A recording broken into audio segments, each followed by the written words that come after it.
நீங்க ஜெபிச்சும் உங்க ஜெபத்துக்கு இன்னும் பதில் வராதபடிக்கு நீங்க சோர்ந்து போயிருக்கிறீங்களா?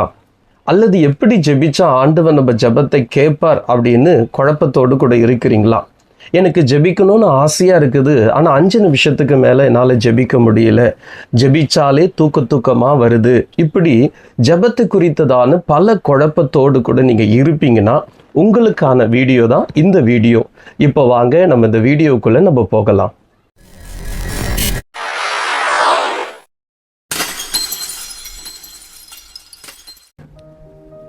இன்னைக்கு அநேகர் நாம் ஜெபிக்கிற ஜெபத்துக்கு இன்னும் பதில் வரவே இல்லையே அப்படின்ற ஒரு சோர்வு, மன அழுத்தம் அநேகருக்குள்ளாக இருக்கிறது.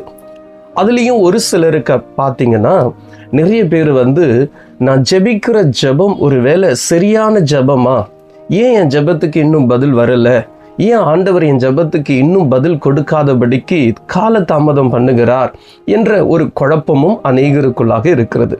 ஒரு சிலரை நீங்க பார்த்தீங்கன்னா ஜெபிச்சாதான் ஆண்டவர் நம்மளுக்கு நன்மை செய்வார், பதில் கொடுப்பார் என்று சொல்லி ஆண்டோடைய சமூகத்தில் ஜெபிக்கணும்னு போகிறாங்க.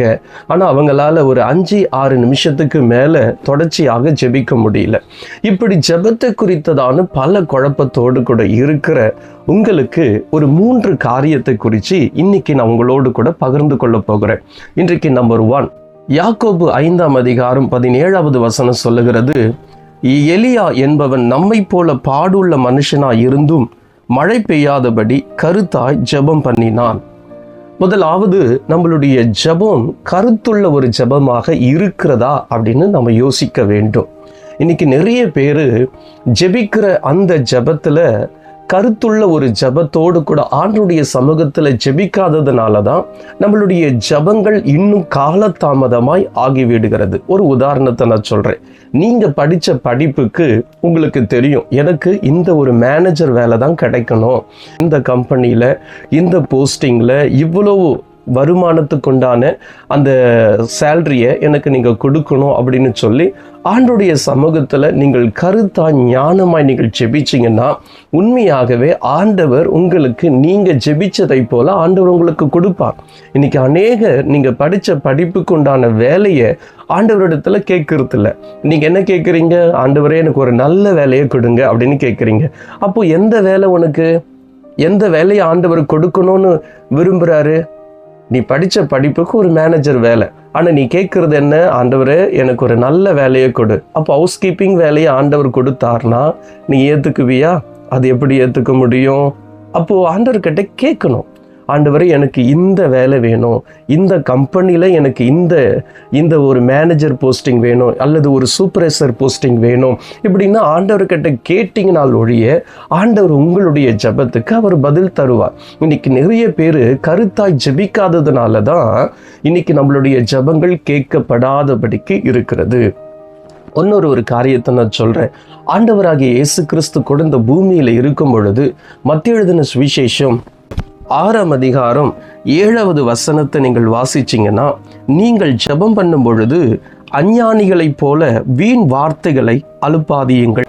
ஆண்டவர் சொல்றார் பாருங்க, நீங்க ஜெபிக்கும் போது வீண் வார்த்தைகளை ஒருபோதும் அலப்பாதீங்க. இன்னைக்கு நிறைய பேர் ஜெபிக்கிறதுக்கு போகிறோம், ஆண்டவருடைய சமூகத்துக்கு போகிறோம். இன்னைக்கு நான் என்னென்னலாம் ஜெபிக்கணும் அப்படின்னு சொல்லி ஒரு ஜெப விண்ணப்பங்களை உங்களால் எழுத முடியுதா? இதுக்கு தான் ஆண்டவருடைய சமூகத்தில் போய் இந்த 3 குறிப்புக்காக இல்லை 5 குறிப்புக்காக, இந்த குடும்பத்தினுடைய பிரச்சனைக்காக, இதுக்காக மட்டும் நான் ஃபோக்கஸ் பண்ணி ஆண்டவருடைய சமூகத்தில் நல்லா ஜெபிக்க போகிறேன், ஞானமாய் ஜெபிக்க போகிறேன், கருத்தாய் ஜெபிக்க போகிறேன், இந்தந்த வார்த்தைகளெல்லாம் நான் சொல்லி ஜெபிக்க போகிறேன் என்று சொல்லுகிற ஒரு தெளிவு நமக்குள்ள இருக்குதா? நாம் போகிறோம் எதையோ நினச்சிட்டு, எந்தெந்த காரியம் நினைச்சிட்டு நம்ம ஆண்டவருடைய சமூகத்தில் நாம் ஜெபிச்சானா அந்த ஜெபம் அது வீணான ஜெபமாக இருக்கிறது. அஞ்ஞானிகள் ஜெபிக்கிறதை போல நம்ம இருக்கிறது. இப்போ ஒரு கம்ப்ளைண்ட்டை ஒரு போலீஸ் ஸ்டேஷனில் நம்ம கொடுக்கும்போது நம்ம என்ன பிரச்சனையோ அந்த பிரச்சனையை மாத்திரம்தான் நம்ம அந்த கம்ப்ளைண்ட்டில் நம்ம சொல்லுவோம். தேவையில்லாத காரியங்கள், தேவையில்லாத வார்த்தைகள் நாம் அந்த கம்ப்ளைண்ட்டில் எழுதுவோமா? எழுத மாட்டோம். அப்போ முக்கியமான என்ன பிரச்சனை, உன் பிரச்சனை என்ன என்பதை அந்த கம்ப்ளைண்ட்ல அது மட்டும்தான் நம்ம குறிப்போம்.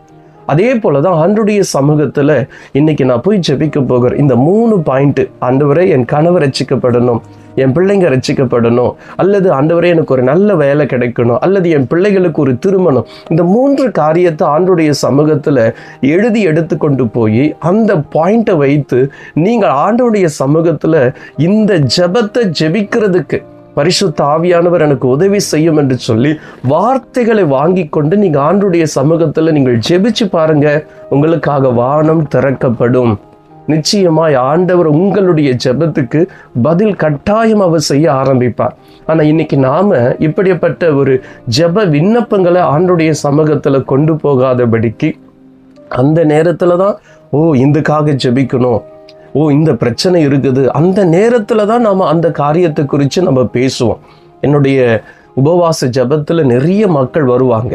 அந்த நேரத்தில் அந்த ஜெபிக்கிற அந்த ஜெப விண்ணப்பங்கள் அந்த நேரம் வரும்போது அப்போதான் ஏதோ ஒரு துண்டு சீட்டை எழுதி வேகமாக எழுதி ஐயாண்ட கொடுங்க, ஐயாண்ட ஜெபிக்க முடியா கொடுங்க. அப்போதான் அவங்களுக்கு தன்னுடைய குடும்பத்தில் இருக்கிற பிரச்சனைக்கு உண்டான காரியங்களுக்காக ஜெபிக்கணும்னு அப்போதான் தோன்றும்.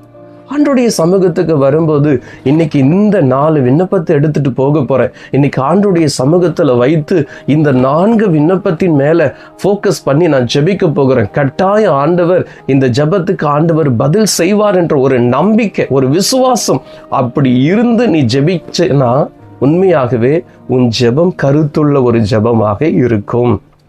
இன்னைக்கு இந்த ஜெபத்தினுடைய 3 படிகள்ல நம்பர் 1, முதலாவது கருத்தோடு கூட ஜெபிக்கிற ஜெபம். இன்னைக்கு நீங்க இந்த கருத்தோடு கூட ஆண்டவருடைய சமூகத்தில் நீங்கள் ஜெபிச்சு பாருங்க. உண்மையாகவே உங்களுடைய ஜெபங்கள் கால தாமதமே ஆகாது. சீக்கிரத்தில் ஆண்டவர் அதற்குண்டான பதிலை ஆண்டவர் உங்களுக்கு கட்டளிடுவார். மீதி 2 காரியங்களை குறித்து நம்ம அடுத்த வீடியோவில் நம்ம பார்க்கலாம். கர்த்தர் உங்களை ஆசீர்வதிப்பாராக. God bless you.